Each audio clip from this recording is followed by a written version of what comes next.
So you scrape together a budget, spent months or years making your movie, and now you're ready to put it out into the world.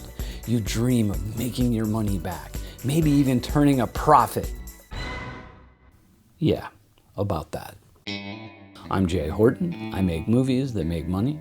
This is how. Let's get real. Most indie films don't make money. Not even close.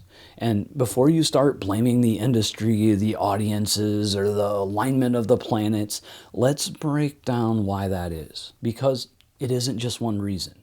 It's a whole messy pile of reasons. Number one, oversaturation. The indie apocalypse. Once upon a time, making an indie film was special. You scraped together $100,000 plus, shot on film, and actually had a chance of getting into a big festival and landing a distributor. Or maybe not. Now, everyone and their grandma has a feature film on Amazon Prime. It's never been easier to make a movie, which is great. But it also means that, well, there's a lot of movies out there.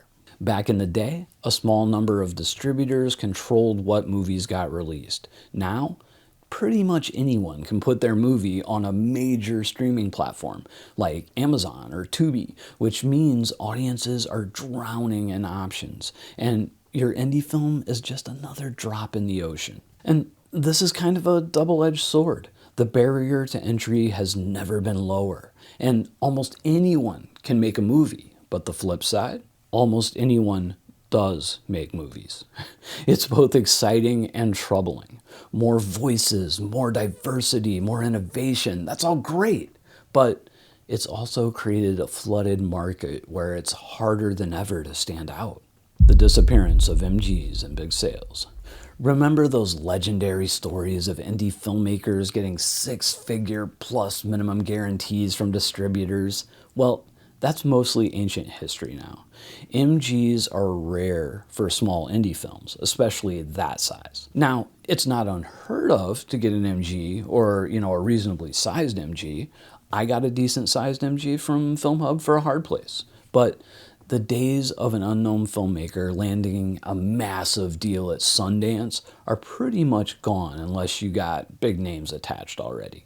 Most of the time, what actually happens is a distributor takes your smaller film for free, promises some back-end profits, and then throws it on streaming. And streaming pay rates, they can be brutally low.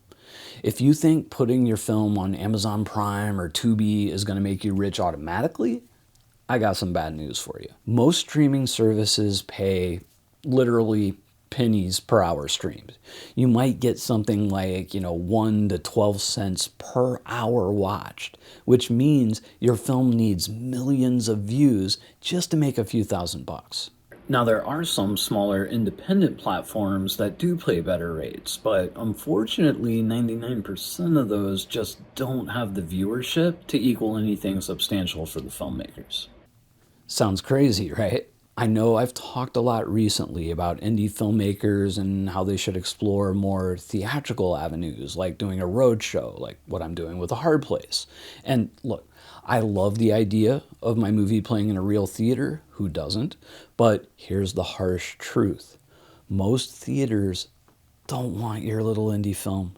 And honestly, maybe they shouldn't. Running a theater is a business. They need butts in seats. And most smaller indie films, they're not going to put butts in seats. When theaters do take chances on these smaller films, they typically lose money. And once they've lost money a few times, they're going to get extra cautious. So unless you have a strong existing audience that will actually show up and you can prove that, don't expect your indie movie to get any kind of real theatrical distribution other than four-walling. And also, while it's not impossible for us to sell out a few individual screenings, it can be exceptionally hard for smaller indie films to continue to draw audiences on any kind of ongoing basis without spending some major ad dollars. Just the fact that your film is in theaters doesn't mean people are going to come see it. And unfortunately, most indie filmmakers do not know how to market. So you got your movie made and distributed. Now what? How are you going to get folks to watch it? Some filmmakers a lot of filmmakers mistakenly think that distributors will take care of this. They'll do the marketing, and some will do some marketing. But when it comes to smaller films, generally speaking, it's mostly up to the filmmakers. It's a tough pill to swallow, but we need to get this through our heads. Most indie filmmakers don't know how to market. They finish their film, slap a few posts on social media, and maybe drop a trailer, and then crickets. Marketing a film is its own full-time job. It takes strategy, it takes consistency, and it takes a lot more than just some social media posting like, hey, my movie is out on Tubi, please watch it. All right, now I've depressed the hell out of a lot of you. Let's talk solutions. Because while it's very difficult, there are ways to make indie filmmaking financially sustainable. One thing you can try is niching down. Instead of trying to appeal to everyone, focus on a very specific audience. Found footage horror, religious thriller, survivalist dramas, Bigfoot documentaries. Find your niche and own it. 2, start building an audience before you release. If you wait until your film is done to start marketing, you're already behind the 8 ball. Start early, document the process, get people invested. 3, don't rely solely on streaming revenue. Physical media still sells. Might sell less, but it still sells. Limited Blu-rays, signed posters, collector's items, these things can add up. 4, think beyond just one film. If you want to make this a career, you need a long-term plan. Treat filmmaking like a business, not just a one-off passion project by passion project thing. So yeah, most indie films do fail financially. The deck is stacked against us, but that doesn't mean it's impossible. It just means we have to be smarter, more strategic, and more relentless. The filmmakers who most often succeed aren't the ones who just make a movie and let it speak for itself. They're the ones who build an audience, market strategically, and keep going even when things suck. Because trust me, they will suck sometimes. But if you love this, if you're obsessed with making movies, and you're willing to treat this like a business, you can carve out a career. Now, go make something great and, actually market it. But whatever you do, keep making movies.